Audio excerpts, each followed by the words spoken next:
How's everything going today, guys? My name is Copycat, and welcome to every Easter egg in the Super Mario Bros. Movie, Mushroom Kingdom clip, where I studied this newly released footage frame by frame, catching things that you would definitely have missed in just one watch through. There's actually a lot to unpack in this relatively short minute-and-a-half clip, which makes me think that this movie is going to be jam-packed full of references. So many, in fact, that I'm nervous in making a breakdown of it. Before we get started here, if you guys like this, then please subscribe to my channel, hitting that bell to stay notified when I upload new videos. Okay, so the trailer starts off by showing the Mushroom Kingdom from a distance. We can see that Peach's castle is at the very top of the group of hills, with the Toads living below. This setting is very reminiscent of the 3D Land / 3D World style, but also looks similar to Super Nintendo Land that's opening at Universal Studios, which I'm pretty sure isn't a coincidence, as that's the company that owns Illumination. You can see tons of mushroom houses, meaning that this is a crowded place, something we get a better feel of later in the clip. Next, we cut to ground level, where we see a few toads gathering money from what I assume is a bank, as it has a little chest symbol over the top of the coin blocks. Of course, this land's currency is coins, and unfortunately for the toads, it looks like they can't take too much out at a time, as it's clearly a pain for them to lug them around. By the way, I'm gonna go over all the silly stuff that you can see the toads doing throughout this footage at the very end of this video, at least the stuff that I don't point out at first. Later on in the scene, we get a good look at the Toad's backpack that Mario had met in the teaser trailer, and this is definitely Captain Toad, as he has his patented bag, his pickaxe, frying pan, and sleeping bag. Only missing his headlamp that I'm assuming he just doesn't wear all the time and only when it's dark. You can also see in this scene that there's some blocks in the background that I think are part of the Mushroom Kingdom's travel system, showing different power-ups that represent different areas. From what I can see, there's a super leaf area, a mushroom area, and a fire flower area, and I'm guessing there's probably more, but that's all I've seen so far. As the camera swipes around to show more of the street they're on, a crazy cap store can be seen in the background, which first appeared in Super Mario Odyssey as a place where you could buy different outfits for Mario and Cappy to wear, hinting that he might exist somewhere in this universe, or even show up in this movie. From Captain Toad's demeanor and the way he just exclaims that he's on an adventure, it's evident that he's very different from his normally boring counterparts, most of which are shocked by seeing Mario's appearance, although they can't be that shocked by seeing a human, as Peach is apparently one. Captain Toad also says that Luigi is going to die, which I think at this point is a bit of an exaggeration, as they have no idea of knowing that or what state he's in. Right before the two characters enter the marketplace, there are a few signs that I want to point out.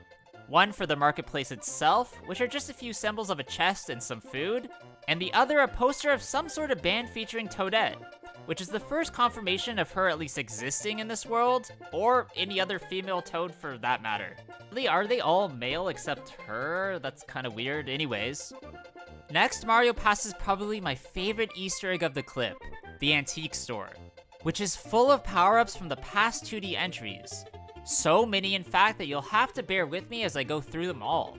Here you can see they're selling a key for 2 coins, a super bell for 4 coins, a feather that the Toad's holding up for 3 coins, a chest for 4 coins, what I think is a bell from the Game & Watch series, a dragon coin which seems rare, what I think is a POW block, P-wings, magic potions, exclamation mark boxes, P-balloons, music boxes, P-switches, clouds, springs, anchors, a hammer in a case, and some weird glowing egg thing that might be Yoshi's egg, but I'm not sure. There's also a sign on the right side of the store for power-ups you don't see in the Tanuki suit for 3 coins, a mushroom for 2 coins, and a super leaf for 5 coins. Oh yeah, and the open sign on the left looks a lot like the original NES entry's title screen. Here it is for comparison. Next, Cap brings Mario to a lift area, looking like it can only be used by worker Toads, but for some reason our adventurous one is special and allowed to go on it. You can see all the Toads in this area with their construction hats, a la Super Mario Maker, as well as a cute little sign that I think's suggesting that you take a hammer with you. At the top of this Super Mario Land / world type lift, there's a quick shot of a map of Mushroom Kingdom. It's hard to make out, but at least shows how big this place is. Next, they encounter floating bricks that Toad easily runs across, reminding me a lot of that in-game feature where if you run across them instead of slowly walking, you'll be fine. Otherwise, you could fall through to your death. In this case, it doesn't look like there's enough space between those bricks, but you get the point. At the end of that section, Captain Toad enters a clear pipe that was first seen in Super Mario 3D World, as this must be an even quicker way of getting to the castle grounds. The way Mario enters that pipe and struggles going through it reminds me a lot of a similar scene from Futurama, where Fry first uses New York City's pipe system and struggles mightily. There's definitely a comparison between both characters, who arrive in a strange land they aren't used to and struggle to properly maneuver within it. When they finally arrive at the castle grounds, Mario exits the pipe in a very similar way and feel to his entrance in Super Mario 64, although in that case he doesn't come out dazed and fall over, but it's mostly the same even down to the sound effects. The castle itself looks about what's expected after 20 games in the series, showcasing the iconic stained glass portrait of Peach, made famous again in Super Mario 64. Also, something I caught is that the gates are adorned with golden mushrooms from the Mario Kart series, something that could actually be used in this movie during the Rainbow Road scene. Okay, so that's the end of the breakdown part of this video, but now I want to go back over and point out all the weird things that the Toads are doing in the background. So here we go. In the first scene, you can spot a Toad who took out way too much money at the bank and is definitely going to struggle carrying the coins around. You can see one eating a lollipop, one with a camera taking a picture with his friend posing, one randomly holding a pinwheel, a green one that gets frightened by Mario and looks like he's ready to fight, one in an apron who's serving coffee to a Toad customer. Then there's one you pass who's taking home a Cheep Cheep as a pet, where the Cheep looks at Mario very suspiciously, probably knowing he's a threat. At the antique store, you can faintly hear the Toad picking up the feather asking the store owner if it works. He replies something that you can't hear, but it ends with that you just have to blow. Does this thing work? Yes, works great. You just have to blow into it. I'm not sure what he means when he says blow into it, as the last time I checked that's not how the feather power-up works. So without context, this is a little strange. In the next few scenes, we see a Toad with tons of food to eat, with his partner just having a small, plain, boring-looking sandwich.